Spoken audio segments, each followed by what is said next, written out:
চট্টগ্রামের ফৌজদারহাটে চলন্ত বাস উল্টে ঝরল একজনের প্রাণ, ভেতরে আটকা পড়েন অনেকে।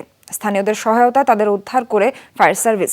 আহত ৮ জনকে ভর্তি করা হয়েছে হাসপাতালে। হাইওয়ে পুলিশ বলছে, বৃষ্টিতে পিচ্ছিল সড়কে বেপরোয়া গতিতে গাড়ি চালাচ্ছিলেন চালক।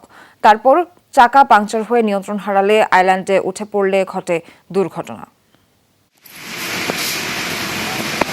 ফৌজদারহাটের ফকিরহাট এলাকা, বেপরোয়া গতিতে ছুটছে যাত্রীবাহী বাস, উঠে পড়ল আইল্যান্ডে, এরপর উল্টে যায় গাড়িটি।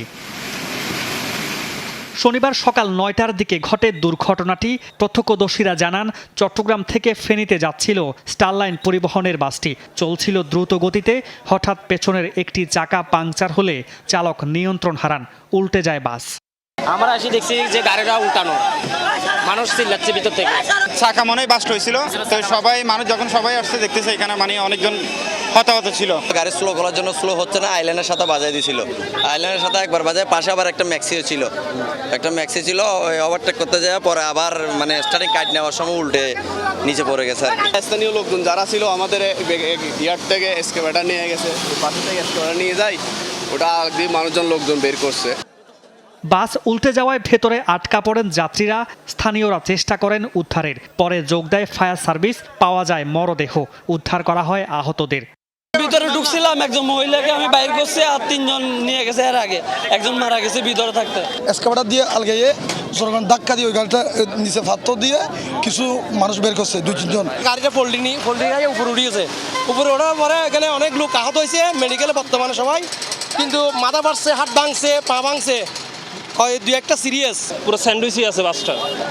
তো তখন 10 মিনিট থেকে 15 মিনিট পরে আমি আসার 10-15 মিনিট পরে ফায়ার সার্ভিস একটা মৃত লাশ বের করে। যারা ভালো ছিল তারা বের হয়ে গেছে, আর যারা আটকা পড়েছিল তাদেরকে আমরা 4 জন উদ্ধার করেছি। তার মধ্যে একজন এখানে স্পট ডেড, আর বাকি 3 জন আহত অবস্থা। তাদের আমরা হাসপাতালে পাঠিয়ে দিয়েছি। এখন গাড়িটা উদ্ধার করলে বাকিটা বোঝা যাবে যে কেউ আছে কিনা। হাইওয়ে পুলিশ বলছে, বৃষ্টির কারণে সড়ক ছিল পিচ্ছিল, তারপরও বেপরোয়া গতিতে ঘটেছে দুর্ঘটনা। সকলের সমন্বিত চেষ্টায় 8-9 জনকে আহত অবস্থায় হসপিটালে প্রেরণ করা হয়েছে। তারপরে এখনো গাড়ি চালক আটক না, গাড়ি চালক হয়তো আহত হইতে পারে, ওটা পরবর্তীতে জানা যাবে। আহতদের ভর্তি করা হয়েছে হাসপাতালে।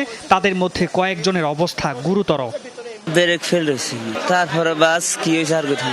বাসটা ব্রেক ফেল হওয়ার সাথে সাথে আইল্যান্ডের উপর উল্টে গেছে। দুর্ঘটনার কারণে ঢাকা চট্টগ্রাম মহাসড়কে ঘণ্টাখানেক যান চলাচল বন্ধ ছিল। দুর্ভোগে পড়েন যাত্রী চালকরা। মামুন রশিদ, যমুনা নিউজ, চট্টগ্রাম।